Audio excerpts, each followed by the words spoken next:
Welcome to Greenshoe Radio, brought to you by Greenshoe Media Group. I'm your host, Mark Bunting. Our guest today is Brad Humphrey, CEO, President, and a Director of QMX Gold Corp, trading on the TSX Venture exchange under the ticker symbol QMX. Now, Brad, this Val-d'Or property your company owns has a long history. Gold was discovered there about 100 years ago. So for those who don't know, give us an overview of the Val-d'Or camp that you have. Sure. So we're located on the eastern side of Val-d'Or. Most of the mining operations are on the western side, and a lot of that had to do with the fact there's more outcrop on the western side of Val-d'Or. The eastern side has really picked up on the exploration side over the last, call it 10 years, with Integra, you have Probe Metals, O3 Mining, and of course, we have one of the dominant land positions in the heart of the Val-d'Or mining camp. All kinds of historic mining on the property. Lots of historic gold showings, both gold and VMS. We're particularly focused on the gold side, and so it's not necessarily a greenfields camp because of all the historic work, but more of a brownfields. But there's a lot of data to start with, and historically there's been a number of kind of rules of thumb that geologists have gone with, and those have all kind of been thrown out the window since Integra made their discoveries, and we're applying those new models now to our camp and having great success.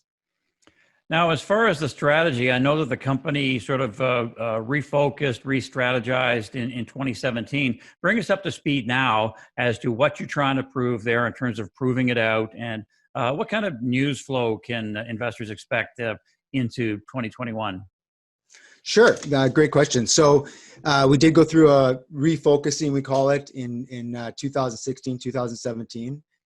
Previously, the company had been a producing company and a developer, but we had this massive land package, really hadn't seen much exploration in the last several decades, and there were all kinds of great, highly prospective targets. So we have a list of dozens of targets, a lot of historic data. We do go through all that historic data before we do any drilling, and that's been a very successful way to accomplish our exploration. So really, our strategy is to recognize the value in the property by drilling through our priority list of gold targets. And we started with Bonafond mid-2017, and that's turned out to be pretty substantial and continues to grow, as we've seen from recent press releases. We also have a number of other targets that we're drilling on in the camp as well, with the same goal, is to recognize the value that this property holds in this camp. Now, Brad, you touched on your neighbors. It's also important for investors to know that those neighbors are also shareholders. Eldorado, about 18% last I saw. Probe Metals, O3 Mining. You've also got Osisko Gold Royalties involved, and then the magic name, of course, that everybody wants to hear in precious metals, Eric Sprott. So what's the importance and significance of those kinds of names being involved? Yeah, we've been very fortunate in that all of our neighbors are shareholders in QMX. They're all very supportive. I think they recognized that our strategy was going to create some value in this property. They recognized the opportunity that existed here, and I think over time the plan would be to sort of close the valuation gap with some of those neighbors, and they all wanted to be involved as that occurred. And it has been occurring over the last couple of years. In terms of drilling results, you had some come out recently that the markets really seem to like. So give us a sense of what you saw in those drilling results, and we'll get to the market reaction after that. Sure. So Bonafond, it's really two different things. There's intrusive, and there's the shear zones to the north and south of it. And in the intrusive, there's these enrichment zones that are kind of flat lines. So when the shear zones hit the intrusive, went through the shear zones flattened out. So what we did to test the depth potential of the plug, and to, for educational reasons, fill in some holes in the grade model, we decided to drill down the tonalite, which is the intrusive, and hit some spectacular enrichment areas. So what we did at the near surface, we hit 73 meters of 6.5 gram within the current pit shell, which is spectacular. The average grade is sort of between 1.5 grams, 2 grams inside the pit shell. So that was very promising.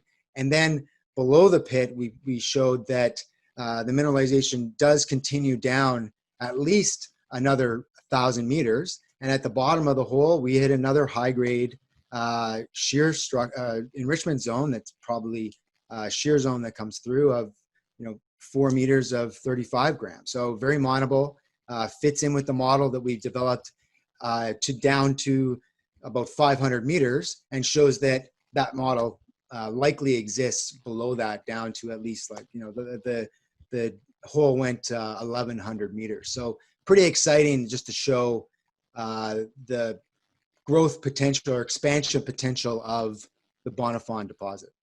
And it seems as if investors got excited too. The stock was trading around 19 cents, got as high as around 34 cents. It's come off to, as we speak, around 24 cents right now. But you said, Brad, that to paraphrase what you said, if you're getting off the bus now, then that's a mistake. Do you think there were some people who had had a nice pass, made some decent money, and said, "Okay, I'm done here at around 34"? But why is it a mistake to get out now?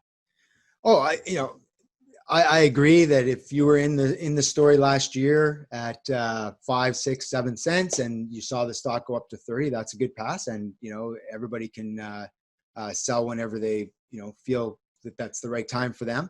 Our view is we are just now, everything we did in 2017, 18, 19 was to get us to a position where we have a strong balance sheet and a large pipeline of targets that we're now exploring. We have results coming from Bonifon still. We have results coming from our high-grade river target that we did a reconnaissance program on earlier this year, which were spectacular.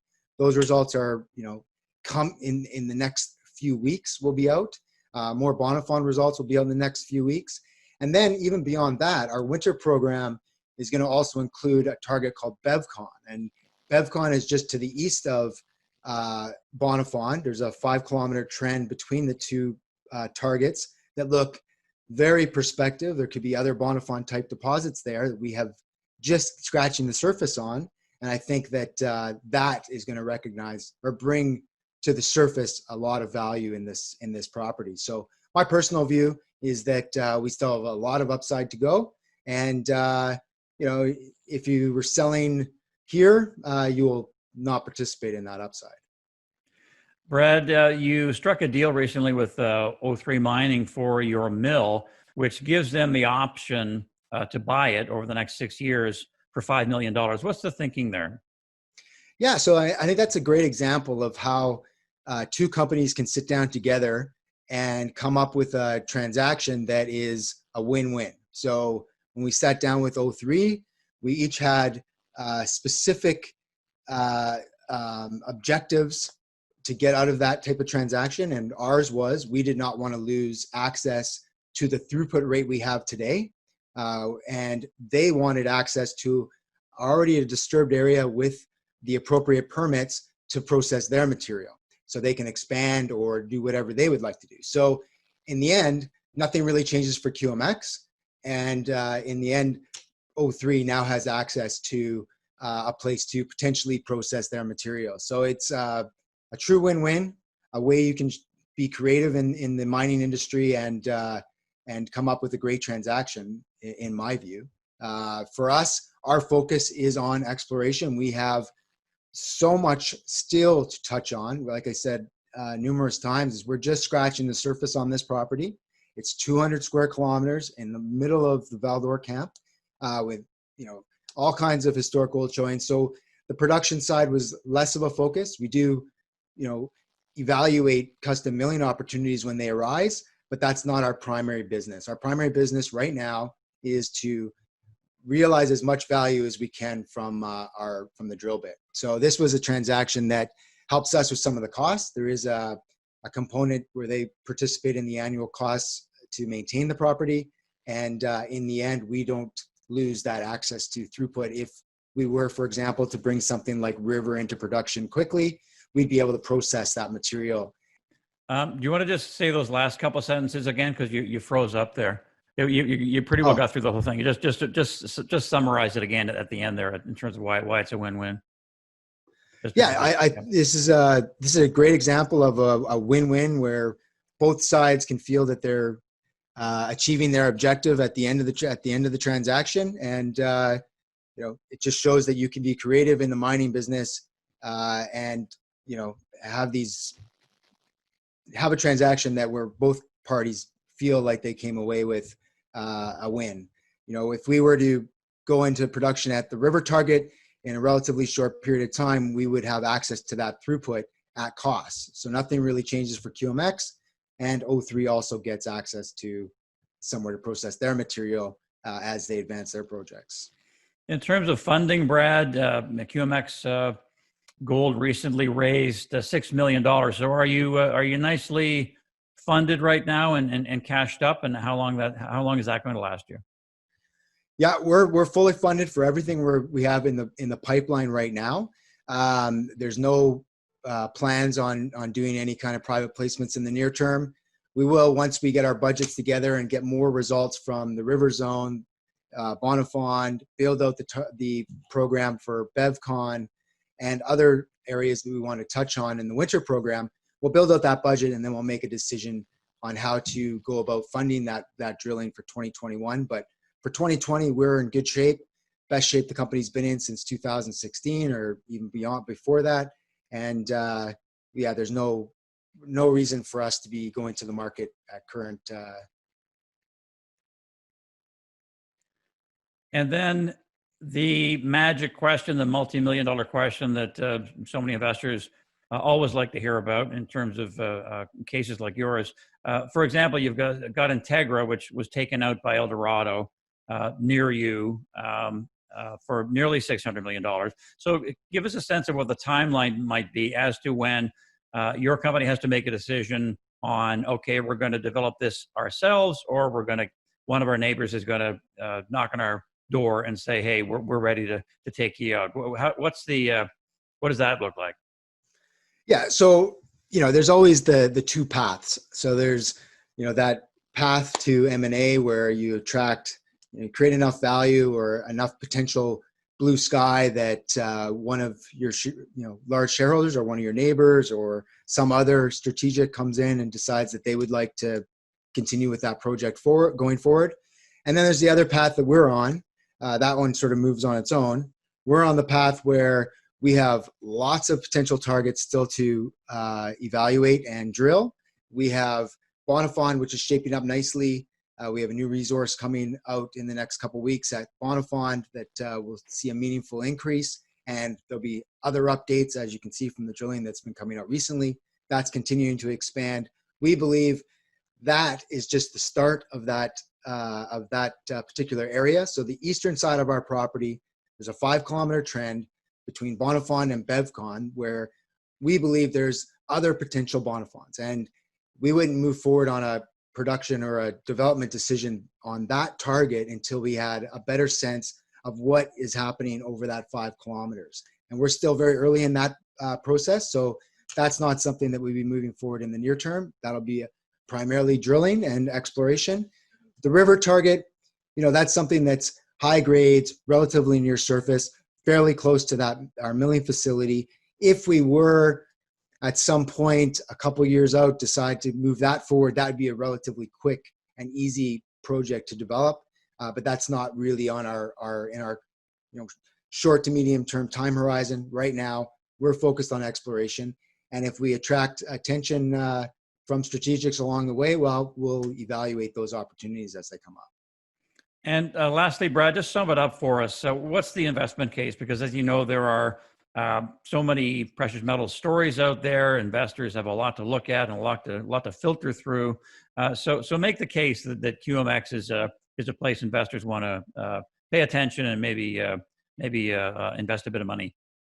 Yeah, I mean, QMX, when you think of QMX, you think of relatively low risk exploration because it's more brownfields. We have all kinds of historic data. We're a dominant position in a very, very prospective mining camp. We've had great success since 2017. It wasn't like those drill results that came out last week. That wasn't, go back a few press releases, you'll see we've been putting out great results for years, and just now sort of is coming to light because of the potential for material expansion at that project.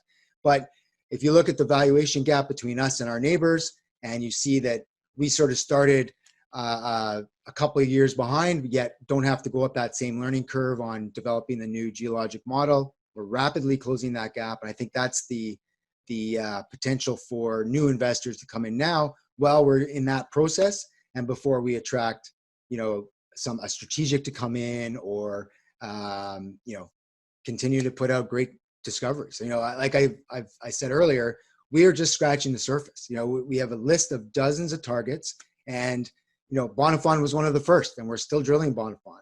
We've moved to River because we wanted to get going down that list, but we could, potentially one of our other targets could end up being quite substantial. And I think that the risk reward is quite favorable on our story.